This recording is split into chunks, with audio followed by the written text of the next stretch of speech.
Dans quelques mois, la phase 2 de l'échangeur Shinzo Abe de l'amitié ivoiro-japonaise sera ouverte à la circulation. Preuve que l'amitié entre la Côte d'Ivoire et le Japon est au beau fixe. C'est d'ailleurs par la Côte d'Ivoire que la ministre des Affaires étrangères du géant asiatique débute sa première tournée en Afrique subsaharienne. Kamikawa Yoko est venu réitérer au chef de l'État ivoirien la confiance que son pays place en la Côte d'Ivoire.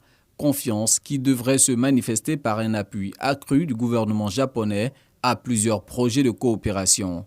Le Japon considère votre pays qui maintient chaque année un taux de croissance économique élevé et bénéficie d'un environnement des affaires stable et favorable comme une porte d'entrée pour rayonner vers la région francophone de l'Afrique de l'Ouest et continuera à renforcer les relations économiques entre nos deux pays. Alors que l'instabilité dans la région du Sahel continue de se prolonger, le maintien de la stabilité politique et économique en Côte d'Ivoire est la clé de la paix et de la stabilité régionale, mais aussi pour l'Afrique tout entière.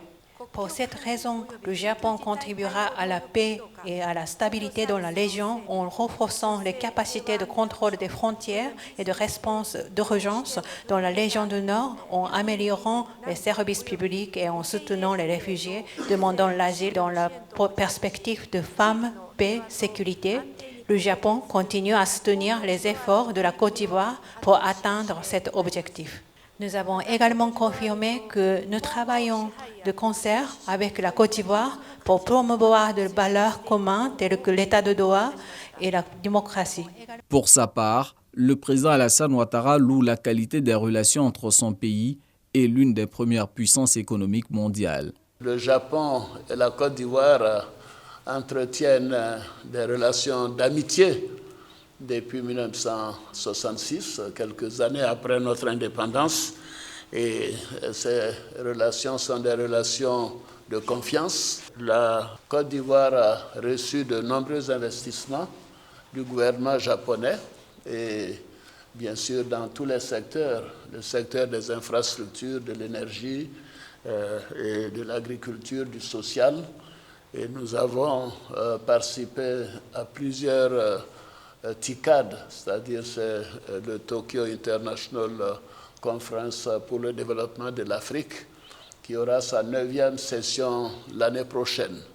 Et nous serons bien sûr présents.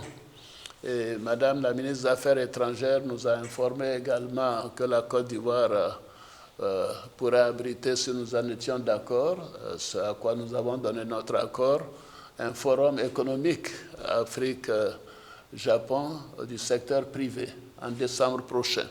C'est dire que la Côte d'Ivoire est véritablement une place attractive depuis donc, la performance que nous avons eue avec la CAN.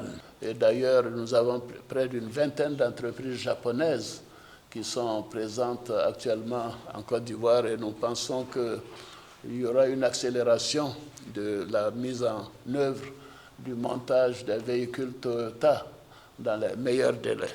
Le forum dédié au secteur privé, annoncé pour décembre prochain, vise à booster les échanges économiques et commerciaux entre la Côte d'Ivoire et le Japon.